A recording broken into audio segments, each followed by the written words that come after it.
అది డెవలప్మెంట్ కంటే కాకేంది అంటే ఒక పక్క ప్రతి కుటుంబము స్వయం శక్తి మీద నిలబడి స్వయం ఉపాధి సెల్ఫ్ రిలయంట్గా స్వయం ఉపాధి చేసుకోవాలంటే దానికి తగిన ఏర్పాట్లు చేస్తున్నాం. హై గ్రేడ్ స్కిల్స్తో పాటు మిడిల్ లెవెల్ స్కిల్స్ కూడా సంపాదించుకుంటూ జాబ్ ఓరియంటెడ్గా ఉంటాయి, అది చేస్తున్నాం. అలాగే వీళ్ళకు అవసరమైన ఇండస్ట్రీస్ ఎంప్లాయ్మెంట్ ఏపీలోనే జనరేట్ చేయడానికి అవసరమైన ఇండస్ట్రియల్ క్లైమేట్ ఒకటి, దానికి అవసరమైన ఎకో సిస్టమ్, అలాగే ఇన్ఫ్రాస్ట్రక్చరల్ డెవలప్మెంట్ లైక్ పోర్ట్స్ ఇవన్నీ పెట్టడం, వీటి ద్వారా దాన్ని కూడా ఇంకో పక్క డెవలప్ చేస్తున్నాం. దాదాపు ప్రతి జిల్లాకు ఒక ఎయిర్పోర్ట్ వచ్చేస్తుంది. అంటే ఇట్లా ఎయిర్ కనెక్టివిటీ, సీ కనెక్టివిటీ ఇవి రావడం ద్వారా ఇట్ విల్ బికమ్ ఒక హాట్స్పాట్ లాగా దీనికి అట్రాక్షన్, బయట ఇన్వెస్టర్స్ కానీ ఇంకొకరికి కానీ ఏపీ తయారు కాబోతుంది. ఇదంతా డెవలప్మెంట్ కంటే కాక ఏంటి?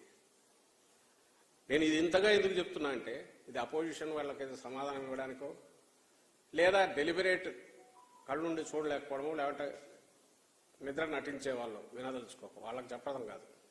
నిజంగా ఏదన్నా నిజమే కదా అందరు ఇట్లా అడుగుతున్నారంటే ఏమైనా వాస్తవం ఉంటుందేమో, జగన్మోహన్ రెడ్డి గారు డెవలప్మెంట్ అనేది ఇగ్నోర్ చేశారేమో అని ఎవరైనా అనుకుంటుంటే ఆలోచనాపరులు సిన్సియర్గా ఆలోచించేవాళ్ళు కూడా వాళ్ళకి అప్పీల్ చేయడానికి చెప్తున్నా ఇంత ఇదిగా.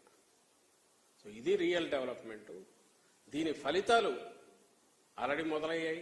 నేను ఇంతకుముందు అన్నట్టు మన ఎకానమీ ఇంప్రూవ్ కావడంలో గ్రాస్ రూట్స్ లెవెల్ నుంచి ఏ రకంగా ఒక వైబ్రెంట్గా women entrepreneurs empowerment, entrepreneurship and ఫ్యామిలీకి ఒక యాంకర్ లాగా, స్ట్రాంగ్ యాంకర్ లాగా ఎట్లా చేయగలుగుతున్నారు ఏపీలో ఒకటైతే,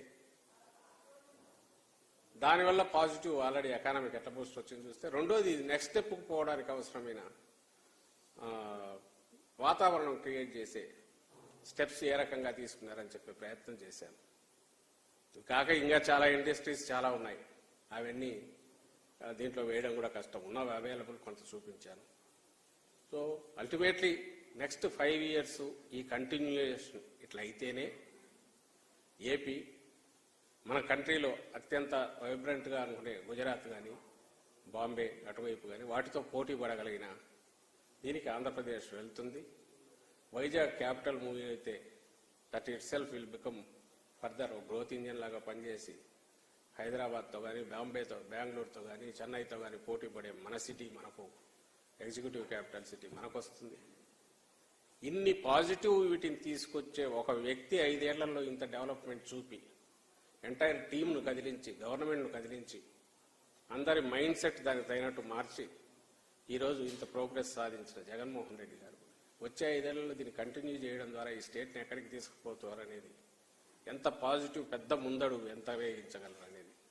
అండ్ రెండవది అది ఎంత అవసరం అనేది, ఏదైతే ఇప్పుడు డెవలప్మెంట్ జరుగుతుందో, ట్రాన్సిషన్లో ఉందో, ట్రాన్స్ఫార్మేషన్లో ఉందో, అది కంటిన్యూ కాకపోతే ఎంత నష్టం అనేది, కంటిన్యూ కావడానికి అవసరమైన సపోర్ట్ అందరూ ఎలా ఇవ్వాలి ఆలోచించగలిగిన వాళ్ళు, విఘ్నులు, మేధావులు, విద్యావంతులు, ఉద్యోగులు అందరూ కూడా ఆలోచించాల్సిందిగా నేను కోరుతున్నాను. అలా ఆలోచించి వచ్చే ఈ 13వ తేదీ పోలింగ్ బూత్కి వెళ్ళినప్పుడు ఖచ్చితంగా జగన్మోహన్ రెడ్డి గారికి మీ బ్లెస్సింగ్స్ ఇవ్వాలని, ఫ్యాన్ గుర్తు మీద ఓటు వేయాలని కోరుతున్నాం. Thank you.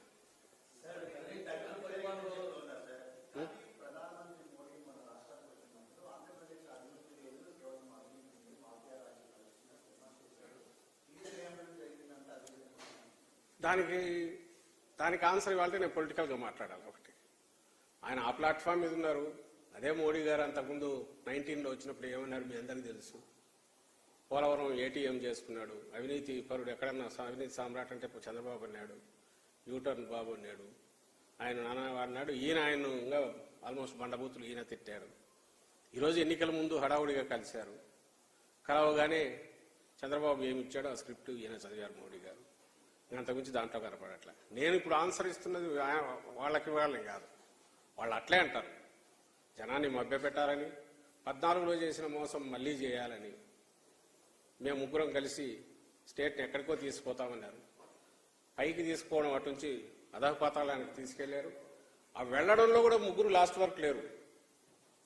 నేను ఎప్పుడు అంటుంటాను, దానికి ముందు సంజాయిషి ఇవ్వాలి. ప్రజలకు ఆ రోజు అంత హామీ ఇచ్చి అరచేతిలో వైకుంఠం చూపించి 2 ఏళ్లలోనే 3 ఏళ్లలోనూ ఎందుకు విడిపోయారు, మళ్ళీ ఇప్పుడు ఎందుకు కలిశారు?